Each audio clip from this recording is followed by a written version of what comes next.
Iran Israel युद्ध की पृष्ठभूमि में मेरे विचारों की कुछ पंक्तियां हैं, आप तक पहुंच जाए तो कमेंट्स करके जरूर बताना। मैं पूछता हूं कि जब मिसाइलें बच्चों के सीने चीरती हैं, जब माताएं खून से लथपथ लाशों को गले लगा करके रोती हैं, तो कहां है तुम्हारा वह सर्वशक्तिमान ईश्वर?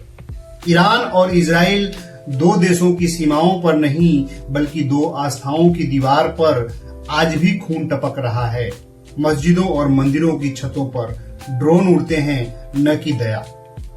अगर वह ईश्वर सर्वशक्तिमान है तो क्यों नहीं रोकता वह अपने इन देशों के शासकों को, जिनकी जिह्वा पर धर्म है और हाथ पर बम?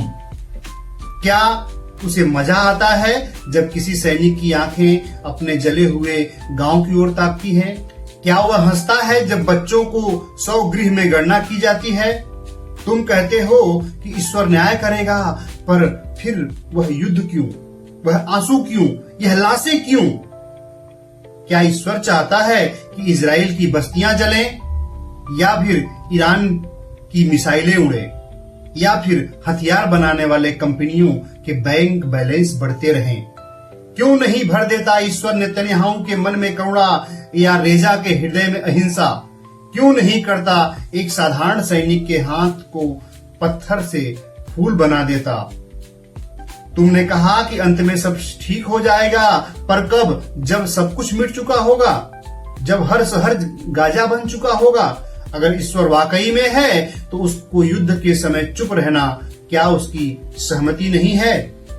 जो चुप है वह भी दोषी है, जो रोक सकता है पर नहीं रोका, उसका क्या मूल्य?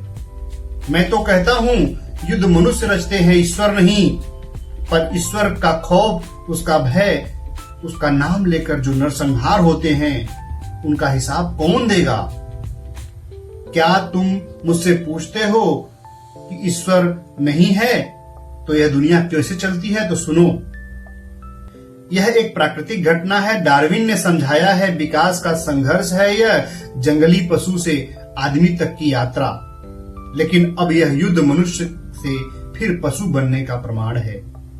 ईरान और इजराइल की यह जंग आस्था की नहीं, सत्ता की है। ईश्वर वहां सिर्फ एक पर्दा है, जिसके पीछे छिपे हैं हथियारों के बड़े बड़े सौदागर, तेल के व्यापारी और साम्राज्य के भूखे भेड़िए। और मैं एक वास्तविक की तरह खड़ा हूं, बिना किसी प्रार्थना के, बिना किसी आशीर्वाद की आस में। मैं नहीं चाहूंगा कि मेरी आखिरी सांस हे ईश्वर कहते हुए टूटे। मैं कहूंगा कि हे मानव, तू कब जागेगा? यह कविता नहीं है दोस्तों, यह एक चुनौती है, ईश्वर को नहीं बल्कि उन लोगों को जो उनकी आड़ में बारूद बोते हैं। अगर मनुष्य को बचाना है तो ईश्वर से नहीं, मनुष्य की चेतना से उम्मीद रखो। युद्ध बंद हो सकता है, कब जानते हैं? जब हम बंद कर देंगे ईश्वर के नाम पर लड़ना।